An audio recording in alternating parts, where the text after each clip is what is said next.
नमो वज्रायण नमो लोए सब साहुनम ऐसो पंचनो करो सब पावपणात्मा मंगलानंच सर्वेशि परमं हवै मंगलम।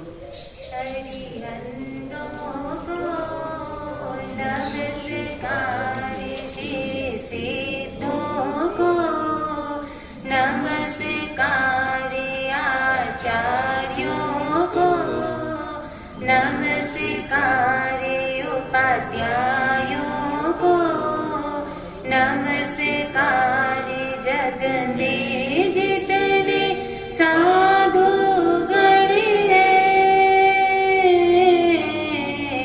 जग में जितने साधु गण हैं, मैं सबको वंदू बारी बारी। अरिहंतों को नमस्कार श्री सिद्धों को नमस्कार। ऋषभि अजित संभवि अभिनंदन सुमति पद्म सुपार्श्व जिनेराय सुमति पद्म सुपार्श्व जिनेराय। चंद्र पुष्प शीतल श्रेयांसनं वास पूज्य पूजित सुरीराय वास पूज्य पूजित सुरीराय। विमल अनंत धर्म जैसे उज्ज्वल विमल अनंत धर्म जैसे उज्ज्वल शांति कुंतल मल्ली बनाय।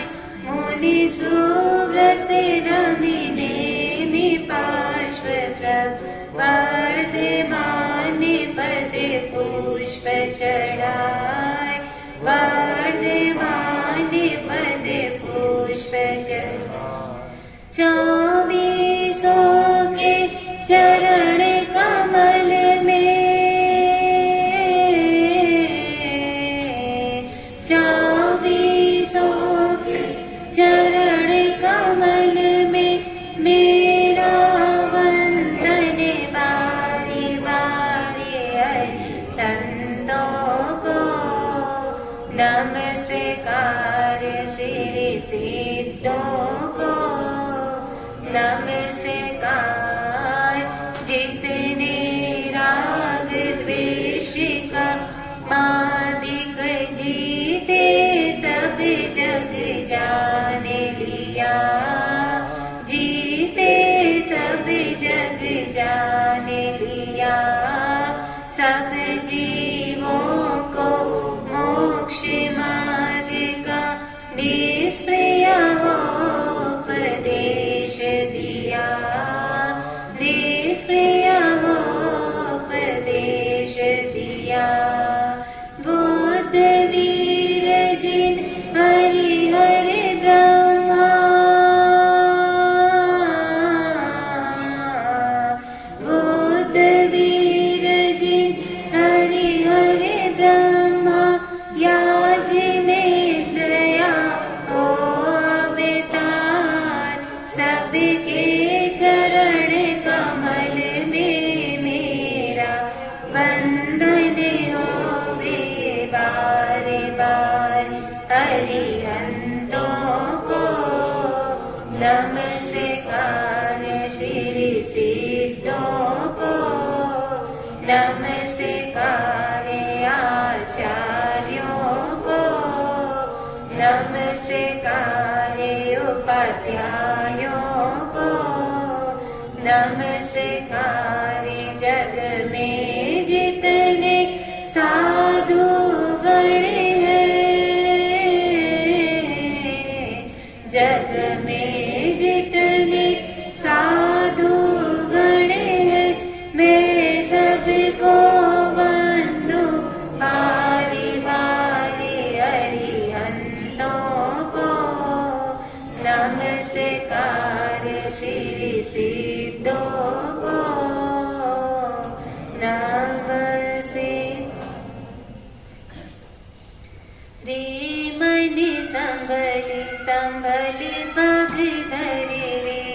अंतरिया के को रे मनि संभल संभल पग धरे रे अंतरिया के को बड़ खाबड़ मानस भूपर कदम न जाए डोर रे मनि संभल संभल पग धरे रे अंतरिया के को देख पड़े हैं पथ में रोड़े क्रोध मान मद लो देख पड़े हैं पथ में रोड़े क्रोध मान मद लो मोह मही धर देख बीच में मत मत करना मन शो इनकी राह अलग है तेरी अंतरी राह टटोल बड़ खाबड़ मानस भूपर कदम न जाए डोल रे मनि संभल संभल पग धरे रे अंतरिया के को देख सतर्क बने रहना मत करना इनसे छेड़ देख सतर्क बने रहना मत करना इनसे छेड़ ज्ञाता दृष्टा साक्षी भावे रह कर इन्हें खदे ये जड़ नश्वर सतत विनश्वर तेरा मोल अमोल बड़ खाबड़ मानस भूपर कदम न जाए डोल रे मनि संभल संभल पग धरे रे अंतरिया के को अमृत घट अंतर में तेरे खोज सके तो खोज अमृत घट अंतर में तेरे खोज सके तो खोज बाहर से उपयोगी हटाकर ले अमृत की मौज समझे अरे अमृत घट में नहीं विष की बूंदे घोल बड़ खाबड़ मानस भूपर कदम न जाए डोल रे मनि संभल संभल पग धरे रे अंतरिया के को स्वर्ण समान मिला मानव तन बीते राग विज्ञान खूब विचक्षणता से चलना जीवन के मैदान सुख दुख में संयोग वियोग स्थिर चित रहो वडोल बड़ खाबड़ मानस भूपर कदम न जाए डोल रे मनि संभल संभल पग धरे रे अंतरिया के को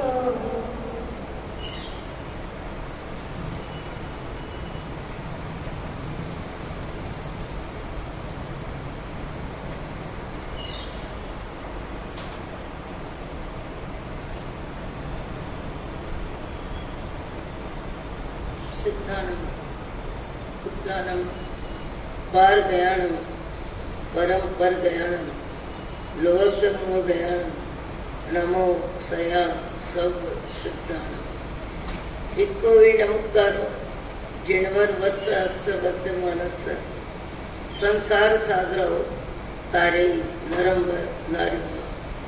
अहो अहो श्री सद्गुरु करुणा सिंधु अपार आपा मर पर प्रभु करो। अहो अहो उपकार। अनंत शुद्ध आत्माओं को नमस्कार। शुद्धात्म स्वरूप प्राप्ति का लक्ष्य जिनका बन चुका प्रयत्नशील उन सभी साधकों को नमन नमन नमन। प्रभु परमात्मा देवादिदेव भगवान महावीर स्वामी के शासन में राजस्थान की धरती कोटा शहर दानबाड़ी दादाबाड़ी परिसर में सत्संग और स्वाध्याय के माहौल में आप हम सब सम्मिलित हैं। आए दिन एक शब्द बार बार आता है, अपने आप को जागृत करने के लिए, अपने भीतर झांकने के लिए, अपने को पहचानने के लिए, अपने भाव में राग द्वेष कम करने के लिए। आकृति इंसान की मिली, प्रकृति और प्रवृत्ति में भी हमारी इंसानियत जीवन में ज्यादा विकसित हो। ये बात बार बार सुनने को मिलती है और बार बार हम सुनते भी हैं। सामान्य व्यक्ति का जीवन बाह्य जगत में ही झांकता है, बाह्य जगत में ही देखता है, बाह्य जगत में ही रोता है, बाह्य जगत में ही हंसता है, बाह्य जगत को देख के राजी होता है और बाह्य जगत को देख के ही नाराज होता है। किसी से हाथ मिलाता है, किसी को अंगूठा बताता है, किसी रंग को पसंद करता है, किसी रंग के प्रति द्वेष करता है, किसी की आकृति बहुत ज्यादा प्रभावित करता है, किसी की आकृति के प्रति अलग भाव आता है। ये भाव जगत जीव का है, ये भाव जगत जीव का है और भाव जगत जीव का है और इसका विस्तार, विचारों का विस्तार, अतीत और भविष्य के विचारों का लेखा जोखा सब जड़ जगत में है। शक्ति जीव की है, लगी है जड़ में। जड़ जड़ और जड़ ऐसा क्यों हुआ? अनंत काल की यात्रा में चेतन ने स्वयं को जड़ मान लिया। ये मिथ्यात्व इस भाव में हमारा खत्म हो सकता है, इस मिथ्यात्व को छोड़ सकते हैं। शरीर शरीर है, आत्मा आत्मा है। शरीर दिखता है, शरीर दिखता है, देखता नहीं है। आपके कपड़े दिखते हैं, कपड़े देखते नहीं है। आपका जेवर दिखता है, जेवर देखता नहीं है। आपका मकान दिखता है, मकान देखता नहीं है। अपने को जीव तत्व और जड़ तत्व के भेद विज्ञान की व्याख्या में ही घोटाई करनी है खूब, क्योंकि अनंत काल में जीव ने क्रोध मान माया लोभ के व्यवसाय में 4 गति 84 लाख योनि में जो परिभ्रमण किया है, उस परिभ्रमण की जड़ मैं शरीर हूं ये मान्यता और क्रोध मान माया लोभ का व्यवसाय, 5 इंद्रियों के विषयों में मति की गति, अतीत और भविष्य के विचारों में वर्तमान का समय व्यस्त, त्रस्त और खत्म। अधिकतर व्यक्ति अपने समय का उपयोग या तो अतीत में घूमता है या भविष्य में घूमता है या वर्तमान की आजकल की व्यवस्थाओं में समय देता है। ये सारा समय हमारा मनुष्य भव का जिस तरह बीत रहा है, बार बार ये बात आती है और आएगी कि दिखता है जड़ और देखता है चेतन। देखने की शक्ति किसमें है? चेतन में। दिखता कौन है? जड़। जड़ दिखता है, देखता नहीं है। मैं ये घोटाई क्यों कर रही हूँ कि ये भाव जगत में शब्द आपके हृदय में बिल्कुल स्पष्ट रूप में ज्ञान स्वीकार करना है। जड़ दिखता है, देखता नहीं है। चेतन दिखता नहीं है, देखता है। कितने सरल शब्द हैं।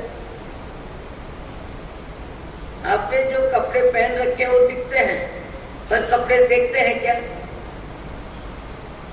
देखने की ताकत जीव में है और दिखने की ताकत जड़ में है। भोजन दिखता है, देखने वाला कौन? आत्मा। भोजन में राग द्वेष कौन करता है? एक उम्र आने के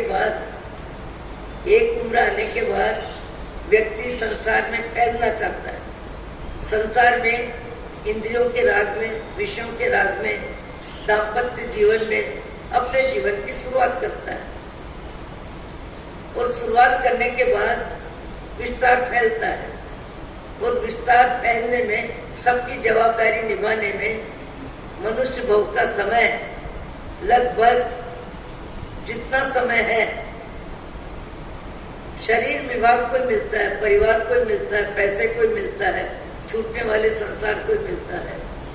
दो भाई हैं, एक का नाम है भूदेव और एक का नाम है भवदेव। भवदेव और भूदेव। भूदेव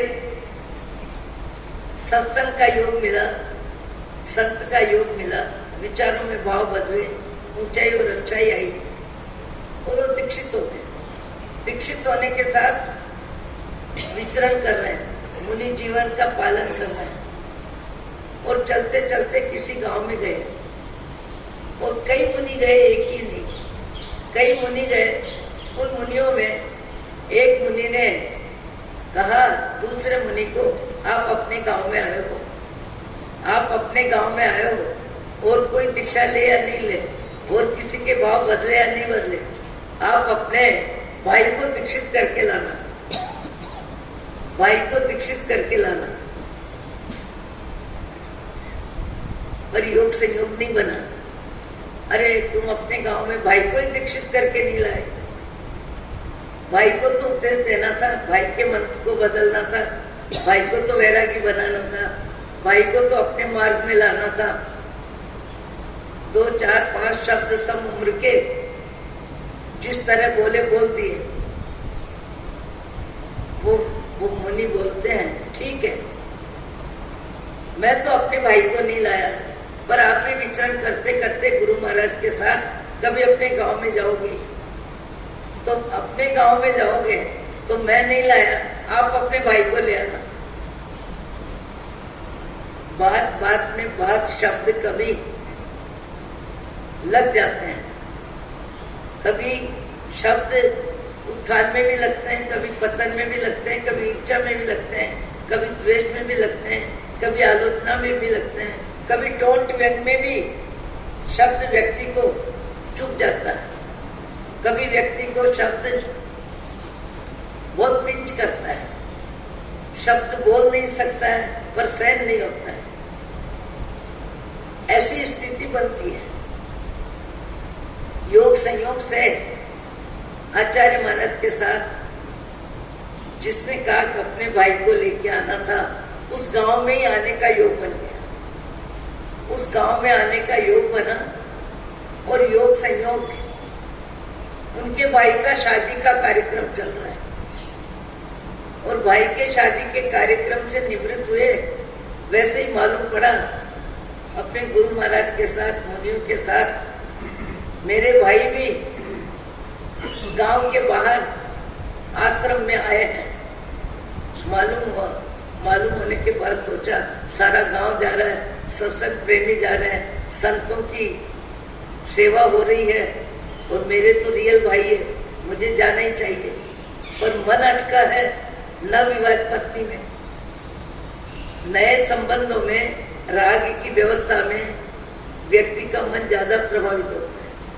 शायद कई व्यक्तियों का अनुभव होगा कि 9 लाख 15 लाख की कार में पहली बार बैठते हैं तब कुछ मन अलग ही होता होगा कि मैं आज इस गाड़ी में बैठ रहा हूँ, मैं आज नया कपड़ा पहन रहा हूँ, मैं आज नई चूड़ी पहन रही हूँ, मैं आज विशेष भोजन कर रहा हूँ। इसमें कहीं कहीं व्यक्ति का मन अटकता है, व्यक्ति का मन भटकता है, वस्तु को देख के राजी होता है, स्वाद को देख के राजी होता है, शब्द को देख के राजी होता है, सुगंध को देख के राजी होता है।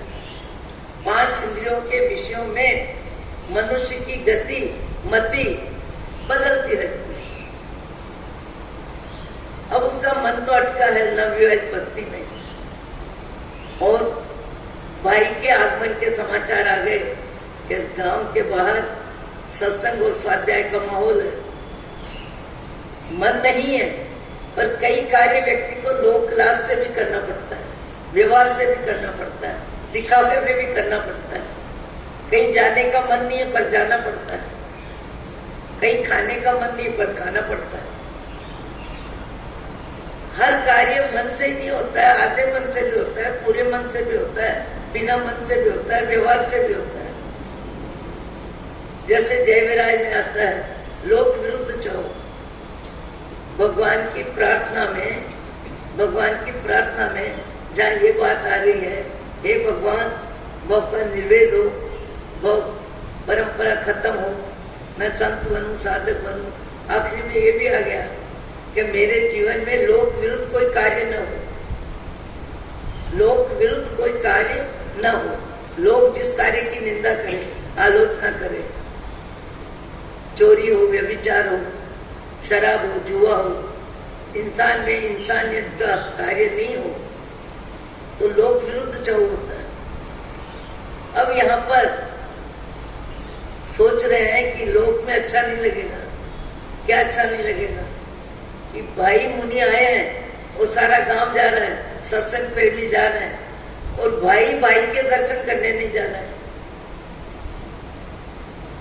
आप लोगों के पास में धूप है, थोड़े आगे के सकते,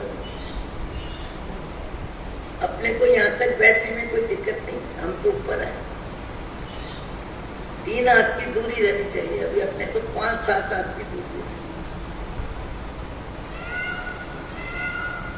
विवाहित भाई क्या सोच रहा है कि मुझे जाने का मन नहीं है, पर परिस्थिति कहती है जाना चाहिए, व्यवहार कहता है जाना चाहिए, संत आए तब भी जाना चाहिए, और माँ जाए भाई संत आए तो जाना ही चाहिए।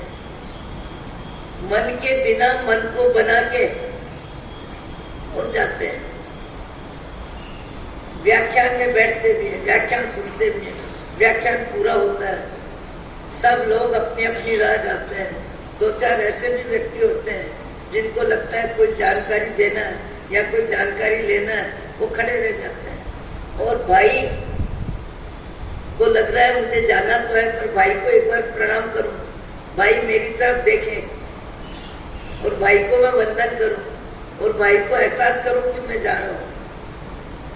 भाई उनकी तरफ देखते ही नहीं है, भाई का ध्यान जाता ही नहीं है। मुनि जीवन में भाई उनकी तरफ ध्यान ही नहीं दे रहे हैं। आखिर वो नजदीक आके भाई के पास आए और आके कहने लगे, आपका विहार हो रहा है, मैं भी जा रहा हूँ, मैं जा रहा हूँ घर। भाई के हाथ में एक पात्र होता है और उस पात्र को लेके कहते हैं, तुम घर जाओगे, चले जाना, थोड़ी देर ये पात्र लेके चलो मेरे साथ। मुनि ने क्या किया, अपना पात्र दे दिया। किसको दे दिया? भाई को दे दिया कि थोड़ी देर हमारे साथ चलो। अब फिर शक पका गए, जल्दी में जल्दी वापस जाना है।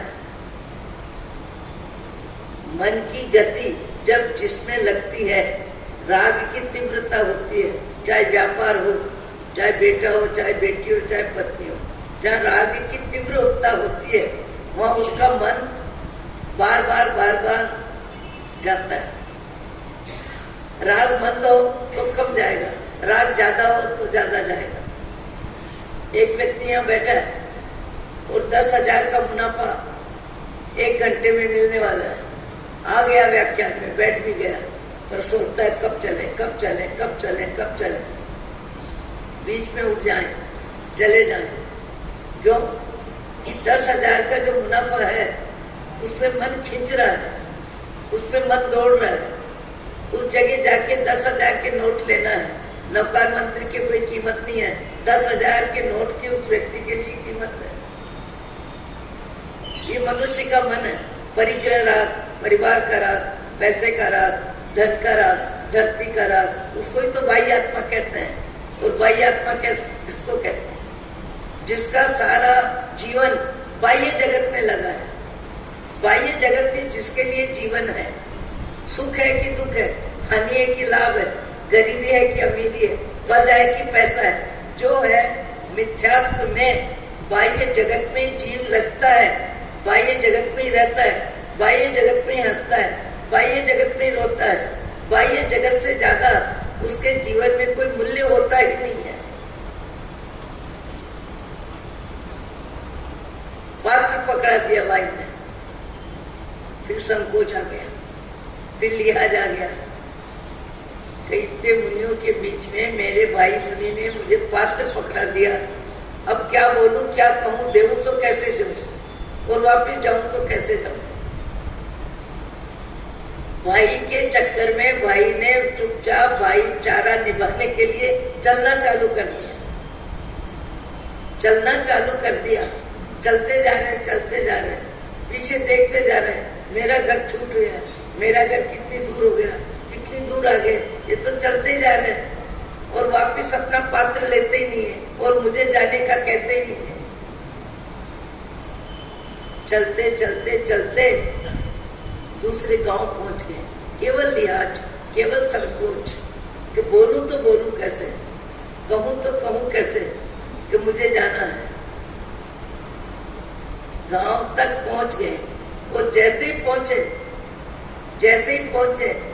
वैसे ही गुरु महाराज ने क्या कहा, क्योंकि विवाहित होके आए थे, सवेरे का कलेवा भी नहीं हुआ था और मुनि के दर्शन करने व्यवहार से आ गए, लो क्लास से कि भाई है, और आए, बैठे, व्याख्यान सुना और वापस जाने का मौका ही नहीं मिला और दूसरा गांव आ गया।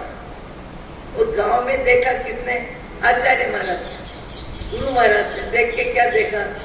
पूरी विवाह की ड्रेस थी, शादी की ड्रेस में आए थे और शादी के ड्रेस में भाई से मिलने आ गए, मुनि के दर्शन करने आ गए। इधर आचार्य महाराज ने कह दिया कि क्या भाई को दीक्षा देने के लिए लाए हो क्या? भाई कहता है हाँ महाराज दीक्षा दो।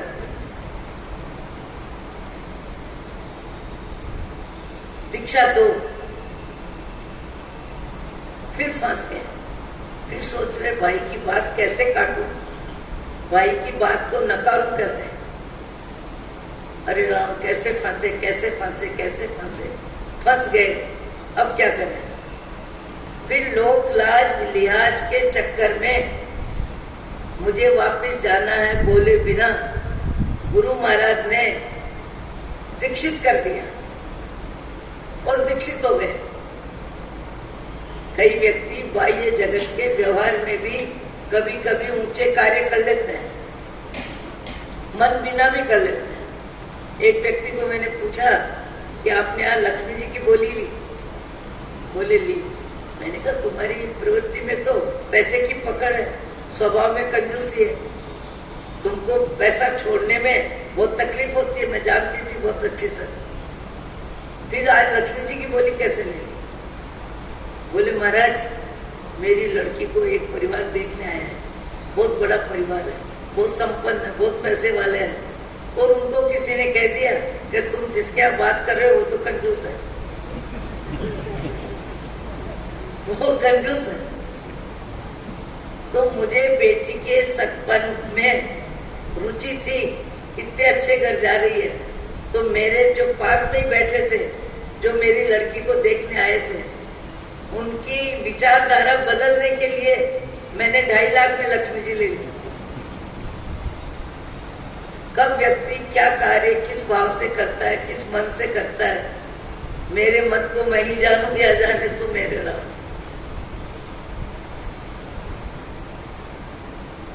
दीक्षा ले ली। 12 वर्ष तक भाई के शब्दों को जीने में, भाई के शब्दों की अवहेलना न हो, भाई की निंदा न हो, भाई की बुराई न हो, भाई की मजाक न हो, इस बड़े भाई की इज्जत रखने के लिए 12 वर्ष लगातार साधु जीवन में निकाले। भीतर में भोग रुचि है, बाह्य में मुनि जीवन है। भाव में मुनि जीवन नहीं है, भाव में नहीं है, क्रिया में पूरा मुनि जीवन है। 12 वर्ष हो गए और 12 वर्ष तक मुनि की सारी मर्यादाओं का पालन किया और 12 वर्ष के बाद उनके भाई स्वर्गवासी हो गए। स्वर्गवासी होने के बाद भाई को लगा अब अपन स्वतंत्र हो गए। भाई का लिहाज था, भाई की इज्जत थी, भाई के शब्दों की अवहेलना न हो,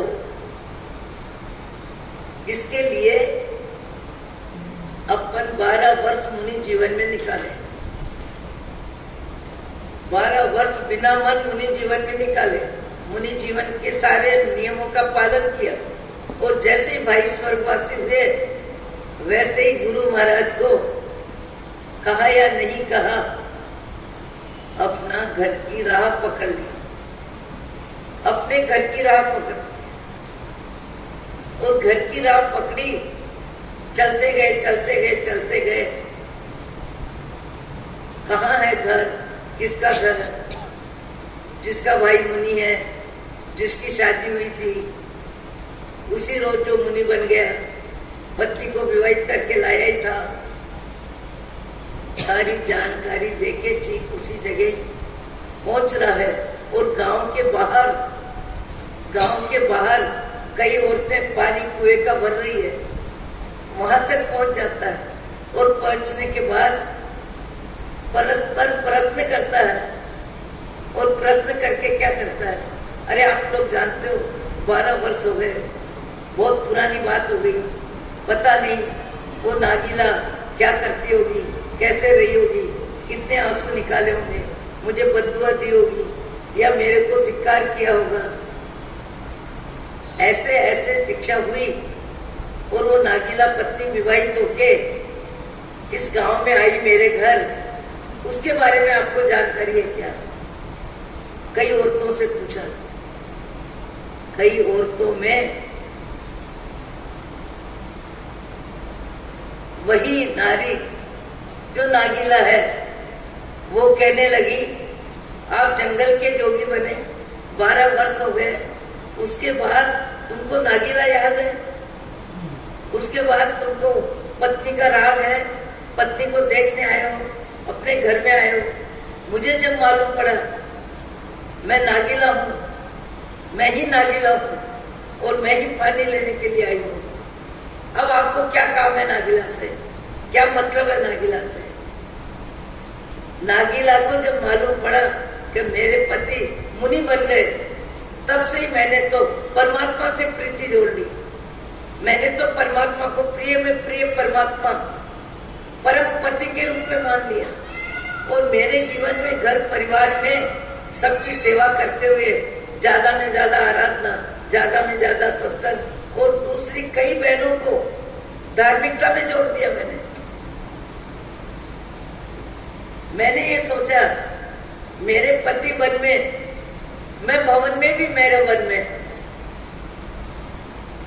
मेरा मन सांसारिक सब प्रकार के विचारों से अलग हटके मीरा, सूर, कबीर, देवचंद्र आनंदगन की तरह मैंने गृहस्थ आश्रम में कपड़े बदले बिना ही, हे मुनि जी भवदेव, मैंने भाव बदल दिए घर में और तुम जंगल के जोगी होके अपने भाव नहीं बदल पाए।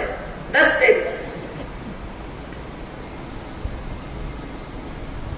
नागीला के शब्द सुन के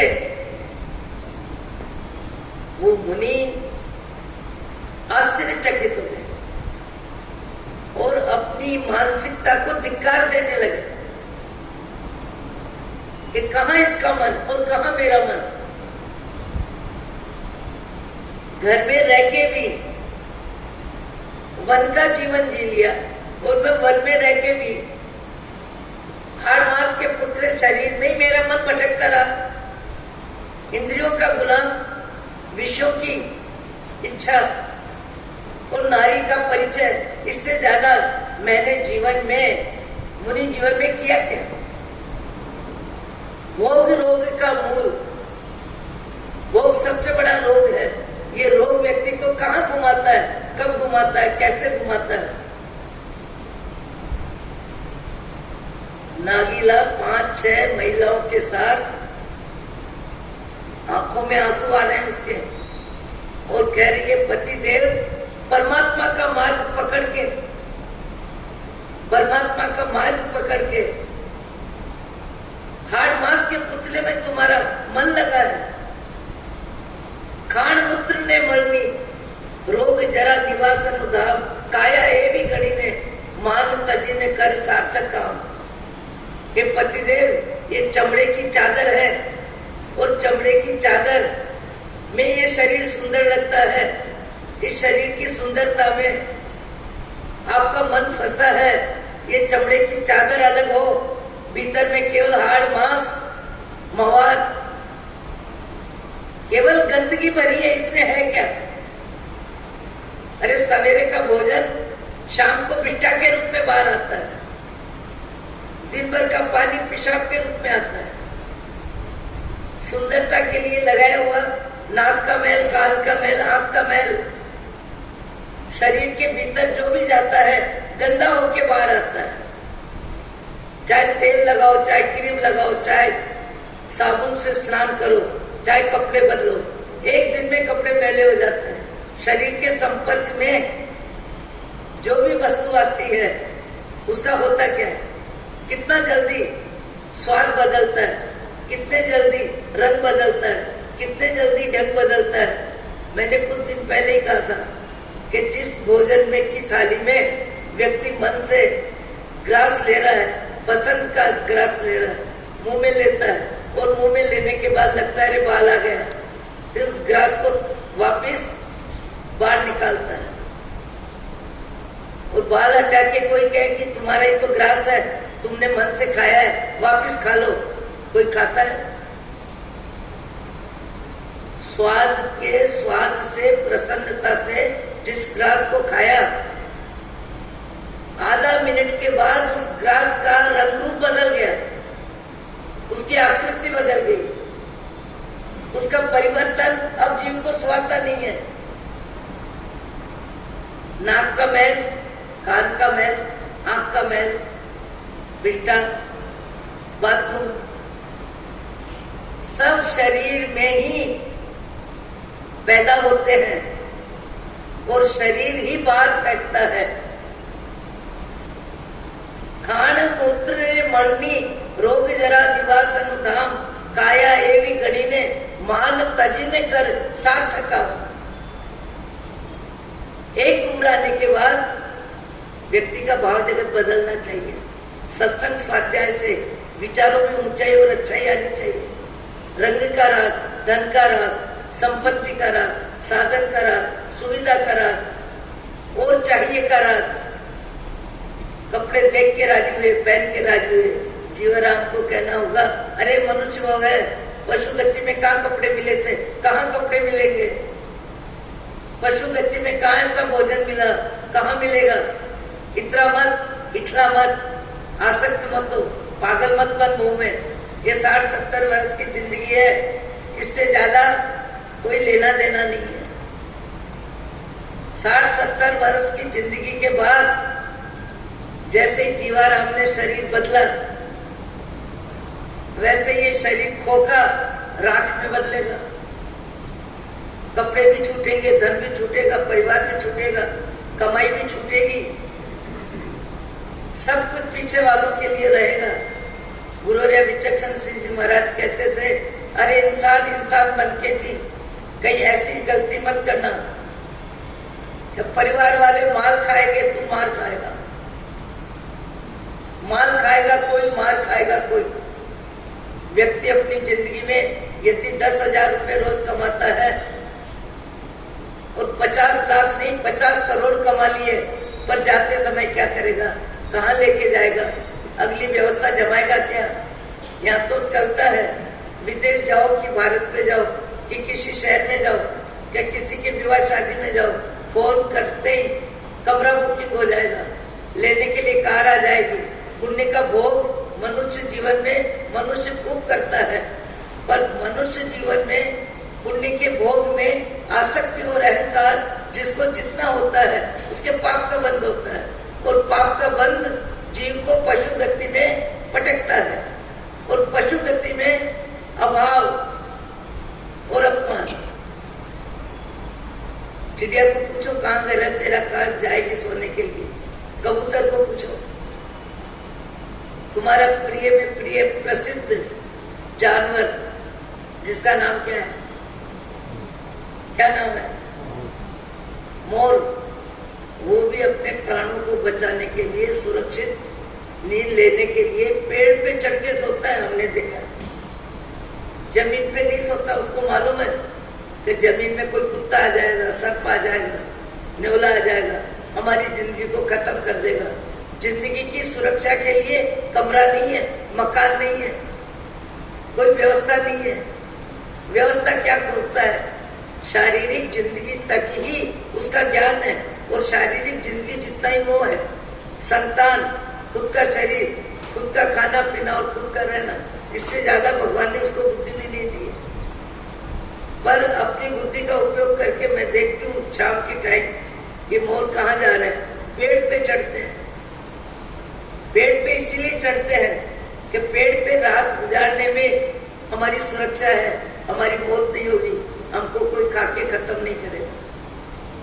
पर व्यवस्था क्या मिल रही है, और मनुष्य को व्यवस्था क्या मिल रही है? बंद कमरा, अच्छा कमरा, एसी कमरा, पंखे चल रहे हैं। ये पुण्य के उदय की फिल्म है, और पुण्य के उदय की फिल्म में व्यक्ति राजी होता है, और पाप की फिल्म में व्यक्ति केवल पहुंचता है, पसीना और पत्थर होता है। ईंट की तगारी उठाती है औरतें, 10-10 ईंटें, जेठ की गर्मी, और ईंटें उठा के 2 ऊपर सीढ़ी 10 चक्कर काटती है। मैंने आंखों से देखा है। पाप का उदय, पाप में सुविधा नहीं मिलती है, पुण्य के उदय में सुविधा मिलती है। और पुण्य के उदय की आसक्ति और अहंकार, उसके आधार पर अपना परिचय, अपनी प्रसिद्धि, अपने दिल दिमाग में अपने वैभव की ऊंचाई और अच्छाई का जितना अभिमान होता है, वो अभिमान जीव को धड़ाम गिराता है। आपको हमको सद्बुद्धि आनी चाहिए, आपको हमको विवेक आना चाहिए। एक उम्र आने के बाद भोजन होगा, शरीर तब तक होगा। भोजन में स्वाद की आसक्ति कम होनी चाहिए, वस्त्रों में रंग रूप की आसक्ति कम होनी चाहिए, मकान में सुख सुविधा को लेके क्या करता है व्यक्ति, शरीर तो पुराना ही रहता है। मैंने अभी कहीं गई, ऐसे योग बना, बोले महाराज बंगला नया, सारा फर्नीचर नया, सारे पर्दे नए, सारा सामान नया। मैंने कहा शरीर को भी तो नया बना लो, रहने वाला शरीर तो पुराना ही है, रहने वाला शरीर तो पुराना ही है। नया मकान, फर्नीचर नया, सोफा नया, कालीन नया, कपड़े नए, कार नई, सब नया। पुण्य के उदय का उपयोग व्यक्ति दिखावे में, प्रशंसा में, प्रसिद्धि में, अहंकार की संतुष्टि में, पुण्य के उदय का उपयोग जितना ज्यादा अहंकार में करता है, आसक्ति में करता है, उतना ही ज्यादा उसके पाप का बंध होता है। देर है अंधेर नहीं है। पुण्य का भोग कब तक करोगे? कब तक? जब तक शरीर में सांस है। सांस कब खत्म होती है, किसकी होती है, कैसे होती है, आए दिन चर्चा करते हैं आपको। अरे वो ऐसे चला गया, ऐसे चला गया, बैठे हुए चला गया, सोता चला गया, बात करते हुए चला गया, चला गया, कहाँ चला गया, कहाँ चला गया। जाने वाले को पूछते हैं कपड़े लिए बराबर, नाश्ता लिया, अटैची ली, तुमने सामान बराबर संभाला, ट्रेन में ध्यान रखना। अगली गति में जाने वाले की सार संभाल रहने वाले क्या करते हैं? अपनी करनी पार उतरनी, नागिला का जीवन नागिला की वैराग्य वृत्ति, शरीर का राग छूटा, परिवार का राग छूटा, पति का राग छूटा और परमात्मा के मार्गदर्शन में नागिला ने अपना जीवन तो व्यतीत किया, पर कई महिलाओं का जीवन सुधार दिया। सत्संग और स्वाध्याय में बैठ के, पैसा था, परिवार था, किसी को रोटी की जरूरत, किसी को कपड़े की जरूरत, किसी को सत्संग की जरूरत, किसी को दुख दर्द में, बीमारी में जरूरत। नागिला कहने लगी, मुनि बाने में मेरे मन के दीवाने और मेरे मन को चाहने वाले, हाड़ मांस के पुतले के प्रेमी, अब तो आपको अक्ल आनी चाहिए।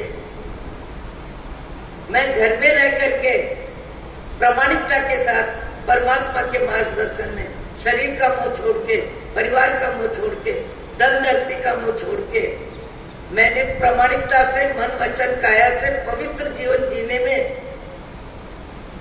मन की पूरी ताकत लगा दी। और अब मुनि जीवन में जाने के बाद ऐसी मानसिकता से जीते रहे। क्या कहूं आपको, अब भी बचा जीवन, भाव से मुनि बनो, भाव से वैरागी बनो, भाव से पश्चाताप करो और भावों में इतनी ऊंचाई पे पहुंच जाओ कि आपके विचारों का पाप सारा प्रायश्चित के रूप में खत्म हो जाए। वो मुनि खड़े हैं और एक एक शब्द उनके हृदय को स्पर्श कर रहा है। स्पर्श नहीं कर रहा है, स्वयं के विचारों में स्वयं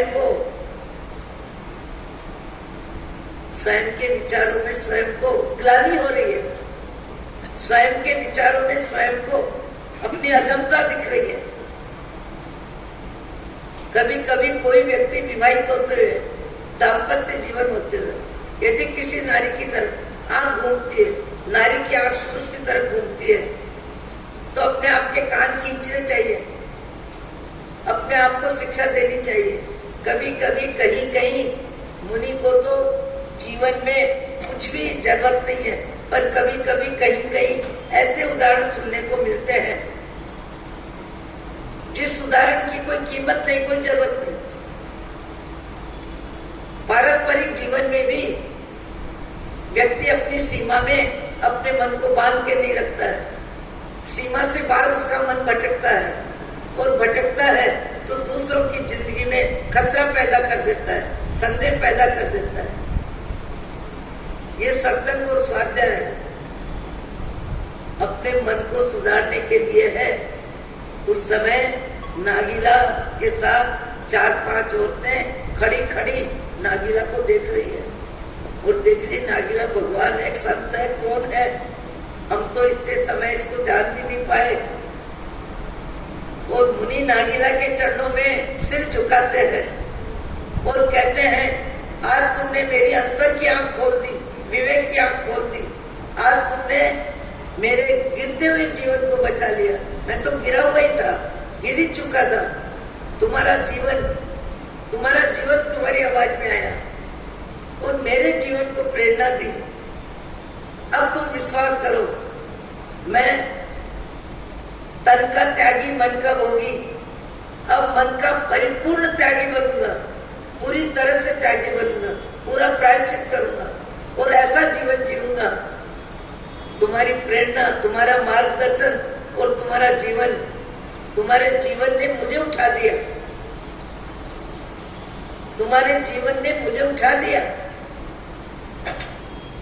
आज एक आवाज से यदि 10 व्यक्तियों के जीवन में परिवर्तन आता है तो सत्संग और स्वाध्याय उसके लिए उपयोगी है। सत्संग और स्वाध्याय से व्यक्ति का जीवन बदलता है। परमात्मा की भक्ति, शास्त्र, स्वाध्याय, सज्जनों की संगति, संतों का समागम। आज का समय बहुत बदल गया। हमने बचपन में देखा था, कोई भी महिला कम उम्र में विधवा होती थी तो सास, ससुर, माँ बाप साधु साधुओं के उपासना में भेजते थे। कब रात्रि विश्राम तुम वहां करो, क्योंकि यहाँ तो रंग राग का वातावरण है। और यहाँ वातावरण क्या है, शाम पड़ी नहीं, एक हाथ से दूसरे हाथ की दूरी के बीच सबका अपना अपना संथारा लग जाता है। 2 कपड़े बिछा लेते हैं, एक ओढ़ने का ओढ़ लेते हैं, ज्यादा मच्छर हो तो मच्छरदानी ले लेते हैं। या तो शाम पढ़ी करने के बाद कोई जाप करता है, कोई स्वाध्याय करता है, कोई ध्यान करता है, कोई गाथा बोलता है। सब अपनी अपनी दिनचर्या में रात्रिकालीन 1-2 घंटे के समय में सब व्यस्त हो जाते हैं। और लगभग 3 साढ़े 3 बजे 4 बजते तो सब बैठे हुए दिखाई देते हैं।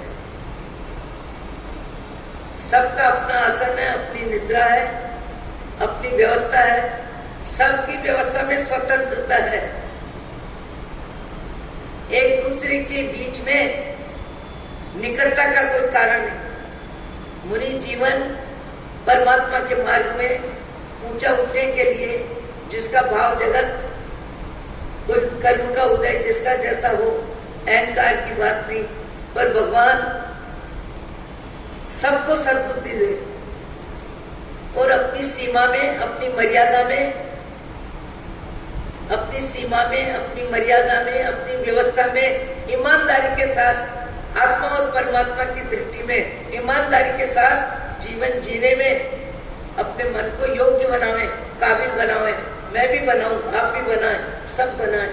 अहो अहो श्री सद्गुरु करुणा सिंधु अपार, आपा मरि पर प्रभु करो अहो अहो उपकार। जे स्वरूप समझा बिना पायो दुख अनंत, समझाव्यो ते पदे नमो।